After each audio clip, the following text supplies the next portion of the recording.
The center of U.S. political attention as two Senate runoff elections will determine which party controls the upper house. Political strategist and pollster and founder of Luntz Global has been laser focused on the state of Georgia since election night. And we welcome Frank Luntz now back here for an update. So, Frank, great to have you with us. What is going on in Georgia as you see it? Well, and I apologize. I think that my video's gone out, but you can still hear me. I can. Three things are happening in Georgia. Number one is that there's more money going into this race than has ever been spent on a political race in American history. Number two is that, quite frankly, so much money is being spent that people are hearing these messages, and they're almost all negative, about 10 to 1 negative, that they're already fed up and they've got another 6-7 weeks to go. And number three, they realize that they are the center of the universe, of the democratic universe right now. And so Georgia voters get a chance to experience what Iowa and New Hampshire voters get to experience every 4 years. And they know more about the candidates, they know more about the issues, and frankly, they're a little bit fed up, and they've got so much longer to go. Demographics are always key. You know better than I in an election, but particularly with this election in Georgia, we hear various things about young people, younger voters who haven't voted before. We hear about Asian Americans in Georgia, as well as African Americans. What will determine the voter turnout and the voting? So number one is actually Donald Trump more than anything else. And apparently he is going to Georgia at the end of this week, and if he goes 2 or 3 times, he will have an impact on turnout. I'm going to see if Joe Biden's going to go, because he can have an impact on turnout on that side. So I'm looking at the people who participate in the process, not just the voters themselves.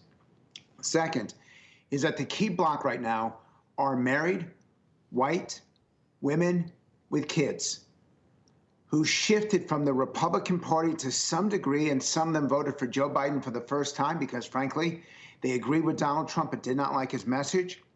And the Republicans down there have the advantage that they talk about the support for Trump's agenda, but they're not saddled with the negativity that Donald Trump was saddled with. However, Joe Biden and the Democrats have an opportunity unprecedented in Georgia politics, because Stacey Abrams, the candidate for governor, has registered more people, more voters than any single individual has ever registered in the state. Those people are first-time voters, and frankly, they don't want to give up until after the runoff on January 5th. One of the things that we've seen reports of, and I'm curious to see whether you've detected this, is that perhaps all the talk, let's be frank, from President Trump on down about it's a fraud, the election's really rigged, may actually be discouraging some Republican voters from voting. Do you see that in Georgia?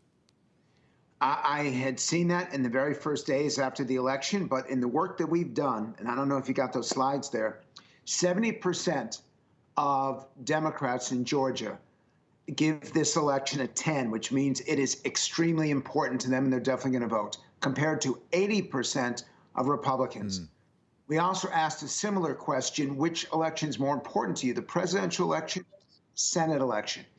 And more Republicans chose the Senate election than Democrats, which means that they are absolutely keyed in on the importance of January 5th. And frankly, with taxes up for grabs, the Green New Deal up for grabs, immigration up for grabs, the filibuster, 2 new states, a change in the Senate, whether or not they're going to try to pack the court, all of these issues are going to be decided by what happens on the 5th of January. I'll let you in on a secret. I have to decide whether or not to sell my house. If I sell it by December 29th, I get the capital gains of the current rate. If I wait and the Democrats take control of the Senate, then they're going to repeal the tax cuts, and I will pay a lot more. So, David, you and I should stay in touch, because I got a personal stake in that Georgia election. I was going to say, you're a one-man poll, effectively. December 28th, we'll call you up and we'll figure out how Georgia's going to come out. So what you described really sounds more pro-Republican, on both the races. Trump's not on the ballot. President Trump is not on the ballot, which helps some.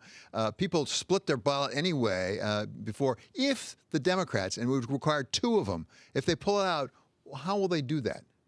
They will do it by raising turnout.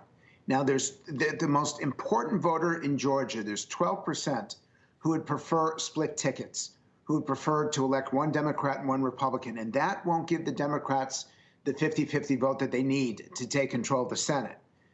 But that 12% is going to determine if both Republicans win. And right now, Republicans have a 4-point advantage. So yes, I do think that the advantage goes to the Republicans. However, the Republicans are in disarray. There's internal differences between them. They're arguing with the Secretary of State. There are accusations about the governor and the governor's involvement in the presidential race. That is all leading to chaos and confusion, which you don't want in a race like this. The Democrats are unified. They've got one purpose, one message. They're all following Stacey Abrams, and they like their candidates very much. The Republicans are much more disorganized, but they've got a bigger field to play with. And I'd give the Republicans a 1% advantage if the election were held today. Talk just at the end here about the money, because we know it's a huge amount of money. Is it evenly split between Democrats and Republicans? Because there are reports, actually, some Democrats on Wall Street are not going in with a lot of money, in big part because of your house and the concern about what happens to taxes. Well, I'd like to think that the Democrats on Wall Street are concerned about my house. I think they'd rather burn it down than do anything with it. You reach a point when you get to saturation, when there's simply nothing that the money can buy.